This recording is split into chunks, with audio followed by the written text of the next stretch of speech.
Moria Wilson est une cycliste prometteuse aux États-Unis. Le 14 mai 2022, elle était censée concourir à une course qui se situait au Texas. Malheureusement, elle n'y participera jamais car le 11 mai 2022, elle sera retrouvée inanimée au domicile d'une amie à elle. Pour tout savoir sur la triste et mystérieuse histoire de Moria Wilson, lançons-nous maintenant dans la vidéo.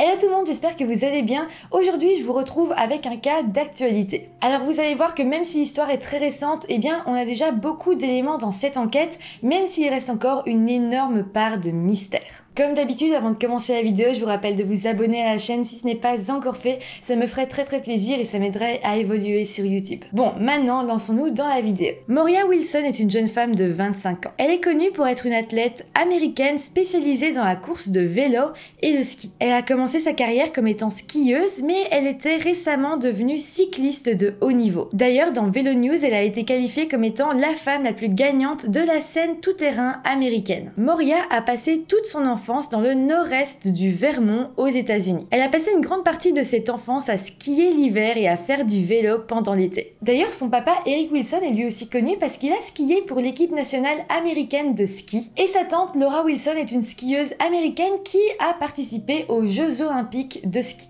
C'est comme ça qu'en grandissant, Moria a elle aussi voulu progresser dans le sport et petit à petit, elle a monté les échelons jusqu'à devenir une skieuse reconnue. À son adolescence, elle a fréquenté le Dartmouth College et en même temps que ses études, elle était membre de l'équipe de ski alpin, mais aussi elle était capitaine de l'équipe de football de son lycée. En dehors du sport, Moria aimait aussi cuisiner, écrire et voyager. Elle aimait particulièrement l'Italie, les mardis tacos, les crèmes à l'érable et jouer avec ses amis. C'était une personne très appréciée et toujours de bonne humeur. Après avoir été diplômée de son collège, Moria a quitté sa ville natale et elle a été à l'université et c'est là-bas qu'elle a décidé d'abandonner le ski pour se concentrer sur le cyclisme. C'est donc à ce moment-là qu'elle a commencé à se faire un nom dans son domaine et c'est aussi après ses études qu'elle a décidé de revenir habiter dans son Vermont natal. Mais il faut aussi savoir que l'année de ses 25 ans, Moria a remporté 10 courses. Donc c'était cette année, en 2022, et d'ailleurs à sa dernière victoire, elle a eu près de 25 minutes d'avance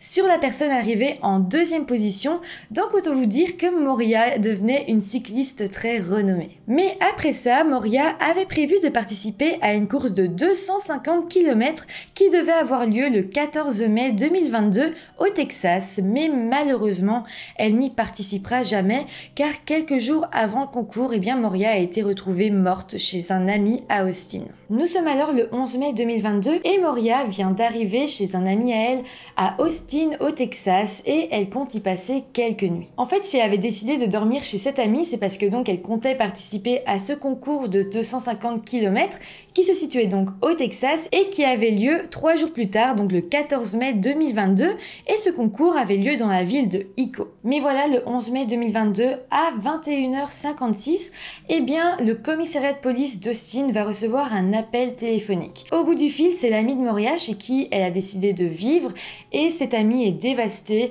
et elle appelle la police pour dire qu'elle a retrouvé Moria inanimée à son domicile. Les policiers se sont alors rendus sur les lieux, ils sont rentrés dans la maison de l'amie de Moria à 22h10 et c'est là que Moria a été retrouvée morte. Elle avait reçu plusieurs balles d'une arme de poing de 9 mm.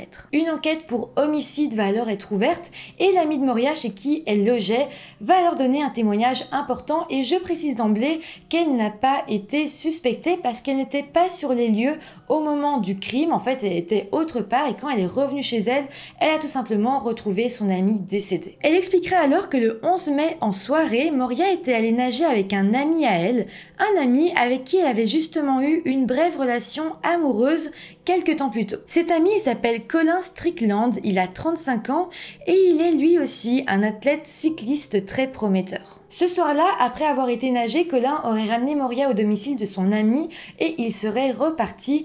Mais voilà, juste après ça, quelqu'un serait arrivé, serait rentré au domicile de l'ami de Moria et aurait assassiné Moria. Mais voilà, en se plongeant un petit peu dans la vie amoureuse de Moria, les policiers vont avoir leur petite idée de qui aurait pu l'assassiner ce soir-là. La suspecte principale s'appelle Kathleen Armstrong et Kathleen est en fait une femme de 34 ans qui est professeure de yoga et qui vient de commencer à travailler dans une agence immobilière à Austin. Mais surtout, Kathleen, Moria et Colin faisaient en fait à eux trois un triangle amoureux. Je vous explique. À la base, Kathleen et Colin étaient en couple depuis 2 ans, mais voilà, en octobre 2021, le couple s'est séparé pendant 2 semaines et c'est à ce moment-là que Colin et Moria se seraient alors mis en couple de leur côté. Mais leur relation n'aurait pas vraiment duré longtemps et ils auraient rompu assez rapidement. Après ça, Colin se serait remis en couple avec son ex, donc avec Kathleen, et donc ça aurait été une relation assez sérieuse. Par contre, eh bien Colin aurait entretenu une amitié avec Moria. Bon, ça c'est ce que Colin va dire, mais la vérité est un petit peu différente et on va la savoir grâce à plusieurs témoins, grâce à plusieurs amis des différents partis. On pense que même si Colin se serait remis en couple avec Kathleen, eh bien Moria et lui auraient quand même gardé une relation plus qu'amicale. Et ça, on a aussi pu le constater en ayant accès à divers messages. Mais voilà, le couple de Kathleen et Colin était quand même un couple qui se voulait solide. Ils venaient même d'ouvrir ensemble une entreprise de remise à neuf de remorques. Donc vraiment, ils voyaient un avenir ensemble et Kathleen voyait vraiment une relation solide, une relation belle avec Colin, alors que sur le côté, Colin, lui, voyait toujours Moria. Kathleen et Colin avaient même emménagé ensemble à Austin et on pense que c'est à ce moment-là que Kathleen aurait pu découvrir que Colin voyait toujours Moria et ça, c'est un parfait mobile pour elle d'avoir peut-être tué Moria. D'ailleurs, vous allez voir que l'enquête réalisée par les policiers prouve quand même pas mal que Kathleen pourrait y être pour quelque chose et vous allez voir, les policiers grâce aux caméras de surveillance vont pouvoir faire une sorte de ligne du temps de la journée du 11 mai 2022 et cette journée est quand même très incriminante pour Kathleen. On sait donc que Moria est arrivée chez son amie à Austin le 10 mai 2022. Dès le lendemain, donc le 11 mai 2022, eh bien Moria à 17h30 a envoyé un message à son amie qui la loge, amie qui n'était pas à la maison à ce moment-là. Et dans ce message, elle dit qu'elle va aller nager avec Colin, qu'elle va rentrer en soirée, qu'elle ne doit pas s'inquiéter et que donc quand elle rentre, si elle n'est pas là, ce n'est pas grave, Colin va la ramener à son domicile. Colin est ensuite venu chercher Moria devant la résidence à 17h45. Ils partent ensuite ensemble vers la piscine municipale sur la moto de Colin. Ils vont donc ensuite se baigner, puis ils iront manger ensemble au Pool Burger. C'est ensuite à 20h16 que Colin et Moria quittent le parking du Pool Burger sur la moto de Colin et roulent en direction de la résidence de l'ami de Moria. Mais voilà, première chose étrange, eh bien Colin et Moria vont arriver devant la résidence à 20h35. Par contre, à 20h26, eh bien, la voiture de Kathleen va être filmée par des caméras de surveillance et on voit qu'elle emprunte les mêmes routes que la moto de Colin.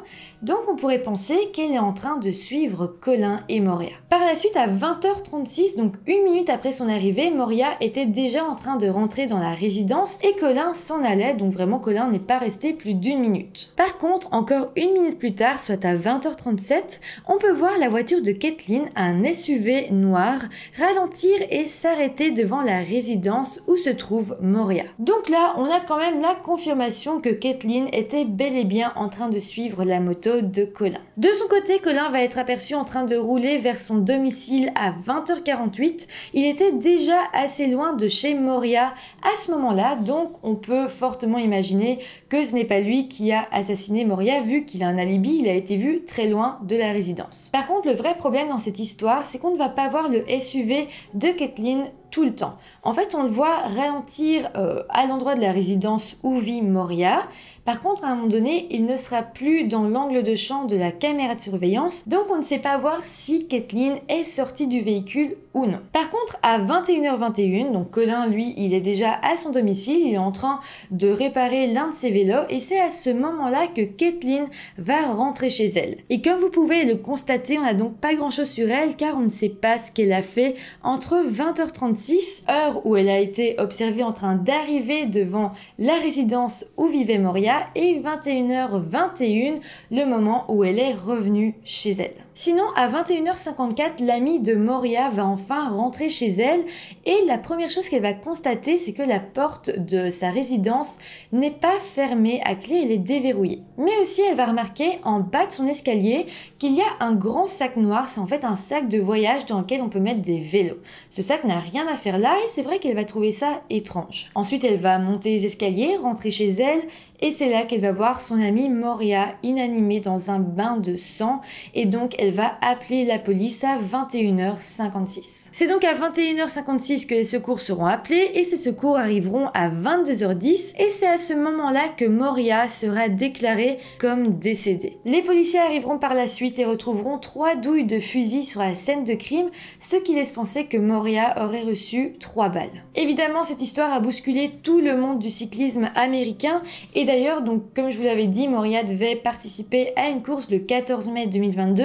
Cette course a bel et bien eu lieu parce que l'organisateur s'est dit que Moria aurait voulu que cette course ait lieu, qu'elle soit là ou non. Par contre, dès le lendemain de la course, l'organisateur a mis un petit mot sur Facebook en l'honneur de Moria. Moria était un modèle, une personne timide et compatissante, une coureuse tactique, énergique et une compétitrice qui se souciait vraiment de ceux qui couraient avec elle. La famille de Moria s'est elle exprimée aux journalistes en disant « Moria était une jeune femme talentueuse, gentille et intentionnée. Sa vie lui a été enlevée avant qu'elle ait l'opportunité de réaliser tout ce dont elle rêvait. » Mais bon, pour en revenir à l'enquête, dès le lendemain du meurtre, donc le 12 mai, des enquêteurs de police ont commencé à surveiller la maison de Kathleen et de Colin et puis à 9h20 du matin, les policiers ont vu Colin et ils ont décidé d'aller lui parler. Ils lui expliquent alors ce qu'il s'est passé et Colin a réagi très bizarrement car dans un premier temps, il a fait comme s'il ne voyait pas qui était Moria. Mais bon, finalement, il a admis qu'il la connaissait. Colin a ensuite totalement collaboré avec la police, leur a dit tout ce qu'il savait et il n'a pas vraiment été pris comme un potentiel suspect. D'ailleurs, les policiers se sont dit que si Colin avait nié connaître Moria, c'était peut-être dû au stress de la nouvelle et donc ils sont un peu passés au-dessus de ça. Pendant son interrogatoire, Colin a donc résumé sa vie amoureuse, mais bon, selon lui, sa relation actuelle avec Moria était totalement professionnelle et platonique. Disons que c'est un point sur lequel les policiers ne le croient pas vraiment et même le grand public ne le croit pas du tout. Par contre, il reconnaîtra que Kathleen était bel et bien jalouse de son amitié avec Moria et dira même qu'il la cachait à Kathleen jusqu'à changer le nom de Moria dans son répertoire téléphonique. Mais bon, par la suite, le domicile de Colin et de Kathleen va être fouillé, heureusement, et Kathleen, elle de son côté, sera emmenée au commissariat de police et là, elle ne va pas du tout nier avoir bel et bien suivi la moto de Colin et elle ne va pas du tout nier être restée devant la résidence où vivait Moria à ce moment-là. Par contre, et évidemment parce qu'il n'y a aucune preuve de ça, eh bien elle va totalement nier être responsable du meurtre de Moria. Par contre, dans le mandat d'arrêt, en fait, il va y avoir une erreur. Il y a une erreur sur la date de naissance de Kathleen et donc elle a pu être relâchée et vous allez voir, ça va vraiment être une grave erreur. Au niveau de la fouille du domicile de Kathleen et Colin, eh bien les policiers vont retrouver 2 armes de poing et quand on va demander à Colin d'où viennent ces armes de poing, eh bien il dira qu'à Noël 2021, eh bien il avait offert à Kathleen une arme et il s'en était offert une à lui pour pouvoir se défendre au cas où. C'est pour ça qu'il y avait 2 armes de poing dans leur domicile. Donc les armes vont quand même être emmenées au laboratoire pour être analysées et là on va se rendre compte que l'arme de Kathleen pourrait fortement correspondre à l'arme qui a tué Moria. Donc je sais pas, mais pour moi c'est très incriminant et je trouve que tout pointe vers Kathleen. Enfin, je sais pas comment ça pourrait être quelqu'un d'autre, à moins que quelqu'un l'ait piégé, mais là, on ne peut que se dire que Kathleen est coupable. Aussi, en fouillant sur le passé de Kathleen, on va se rendre compte qu'elle avait déjà eu un petit peu des démêlés avec la justice. Elle avait en fait été dans une clinique pour se faire des injections de Botox d'une valeur de 650 $ et elle était partie sans payer. Alors évidemment, c'est pas un énorme crime, mais quand même, ça a ressurgi avec cette affaire. Aussi, eh bien, les policiers vont recevoir un appel anonyme d'une personne qui est un ami de Moria. Et en fait, il va dire aux policiers que Moria et Colin avaient bel et bien une relation beaucoup plus qu'amicale, disons, et que d'ailleurs Kathleen l'avait découvert, et quand Kathleen l'avait découvert, elle avait appelé à plusieurs reprises Moria et l'avait même menacée. Suite à ça, Moria aurait tout simplement bloqué le numéro de Kathleen. Une autre personne anonyme va venir témoigner, cette fois-ci c'est un ami de Kathleen, et il dira que Kathleen avait découvert la relation entre Moria et Colin en janvier 2022, et que lorsqu'elle avait découvert cette relation, elle était devenue très hystérique et elle avait dit qu'elle voulait tuer Moria. Mais voilà, le 14 mai 2022, il va y avoir un nouveau rebondissement dans cette affaire. Les enquêteurs se rendront compte que Caitlin était tout simplement partie en cavale. Colin dira aux enquêteurs l'avoir vue pour la dernière fois le 13 mai 2022 et des caméras de surveillance la montreront en train d'embarquer dans un vol faisant Austin-New York le 14 mai. D'ailleurs, les policiers publieront des images de cette caméra de surveillance pour tenter de retrouver Caitlin. Sur ces images, on peut y voir Caitlin porter une veste en jeans, une chemise noire, un jeans blanc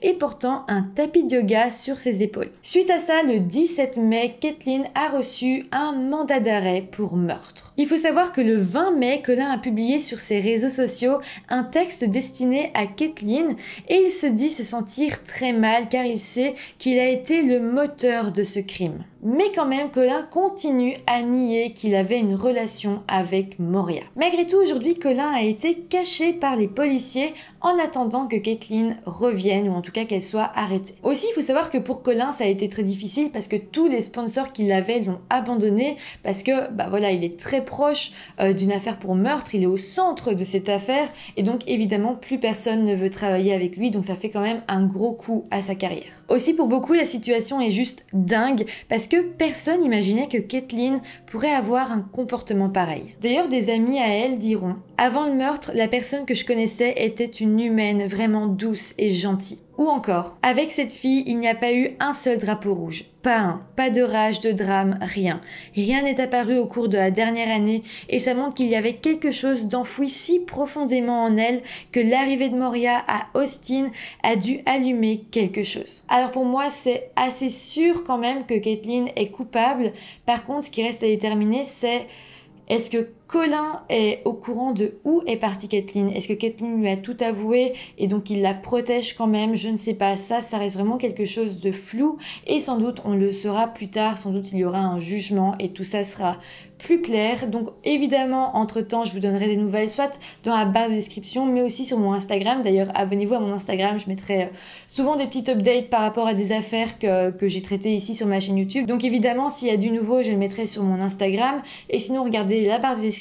Et s'il y a un gros procès à un moment donné et qu'on en apprend plus, je ferai sans doute une partie 2 à cette vidéo. Mais voilà, cette histoire a quand même beaucoup secoué les États-Unis, donc c'était important pour moi de vous en parler aujourd'hui. Et voilà, c'est comme ça que se termine cette histoire. J'espère que ça vous aura intéressé. J'espère qu'on aura quand même des nouvelles très prochainement. Mais en attendant, n'hésitez pas à vous abonner à la chaîne pour voir d'autres histoires dans ce genre, à vous abonner, comme je l'ai dit, à mon compte Instagram, à liker la vidéo. Et moi, je vous retrouve très bientôt pour une nouvelle vidéo. Bye!